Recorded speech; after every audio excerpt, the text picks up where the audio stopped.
Hello, my name is Frank Clegg, and I've spent over 40 years in the technology sector. My most recent position is a president of Microsoft Canada. In my career, I've seen the tremendous benefit that technology can provide. I've also seen the potential harm if technology is not implemented correctly.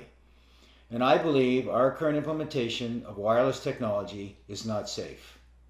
That's why I co-founded Canadians for Safe Technology and why I joined the business advisory group of the Environmental Health Trust. I am especially concerned about our current implementation of 5G wireless technology. And the more research I do and the more experts I talk to, the more concerned I become. Now, there's no doubt that there are benefits such as autonomous vehicle and faster download speeds. At the same time, I think there is potential harm. I think it's important that we understand that 5G is not just an incremental number on our cell phones.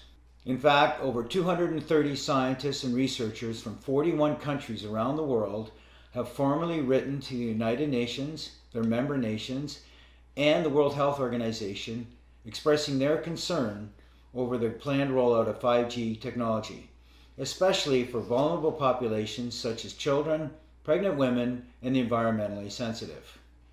They have been joined by state legislatures and federal regulators who have asked the FCC to provide evidence that there is no harm from the rollout of 5G technology. There is no doubt that the engineers and businesses and companies that roll out technology are well-meaning. However, their focus is on being first to market and getting new products into the market as efficiently and quickly as they can. I am not aware of any research or studies by my industry or related industry that deal at all with the health or safety effects of wireless technology. Here are some important facts about 5G. 5G technology has not been tested. I am not aware of a single study that shows that 5G technology is safe. 5G, as in all other wireless technology, gives off radio frequency radiation, which is absorbed in the human body and accumulates in the human body. One segment of 5G technology are millimeter waves. Millimeter waves are used by the US and Israeli government in their active denial systems, which are used for crowd control. And what they do is they provide a very painful reaction in the skin organs of the body. We have no idea what the impacts will be to human health if that kind of millimeter wave technology is used and we are exposed to it 24 hours a day, 7 days a week. There are significant proven health effects from wireless technology and wireless devices. These include insomnia, headaches, fatigue, heart palpitations, all caused by exposure to wireless devices and the radiation from them. More serious symptoms and conditions include heart arrhythmia, infertility, tinnitus, numbness or tingling in the extremities, diabetes, cancer, and permanent DNA damage.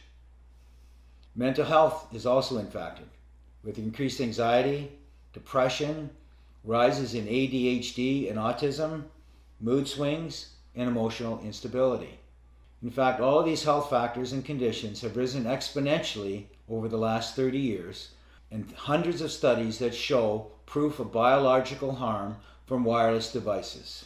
Most recently, in 2018, the National Institute of Health's National Toxicology Program released the findings of a 14-year, $25 million study that showed clear evidence of harm in terms of cancer and permanent DNA damage. This study, several months later, was verified by the prestigious Ramazzini Institute out of Italy, which found the same results. Now you may ask how a product that has this potential harm could ever be released to the market and to the public for public use. Well, the way the process works is the FCC regulates all wireless devices and products associated with them. Unfortunately, the FCC is made up of previous telecom executives, lawyers, and engineers. It does not have any scientists or doctors that you would expect to be involved with the regulation of potentially harmful products. In fact, the FCC guidelines are 20 years out of date without any major significant improvement. Countries such as China, Russia, Italy, and Switzerland have safety guidelines that are 100 times safer for their citizens. The FCC guidelines are based on small, short-term, infrequent exposure. They do not worry about the accumulated effects for multiple devices. They don't measure or monitor exposure 24 hours a day or 7 days a week, and they have no special consideration for children, pregnant women, or those who have shown environmentally sensitivities to wireless radiation. In addition to the concerns about the guidelines, there is actually no oversight provided by the FCC, and in fact the telecommunications industry is self-policing. So what we are left with is almost a Wild West scenario where the regulations and the guidelines are significantly lacking and the industry is left to its own accord to roll this technology out to the marketplace. In addition to the concerns about the FCC guidelines themselves, the Federal Telecommunications Act of 1996 prohibits any telecommunication company to be sued on the basis of the safety or health of their products.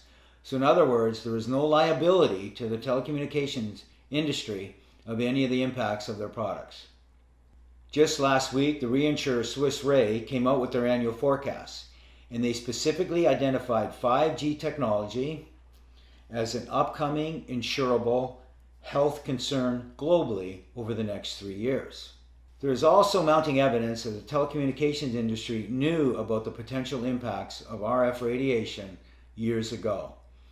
And in fact, we're starting to see some of the behavior from my industry similar to what the tobacco industry did over the last few decades.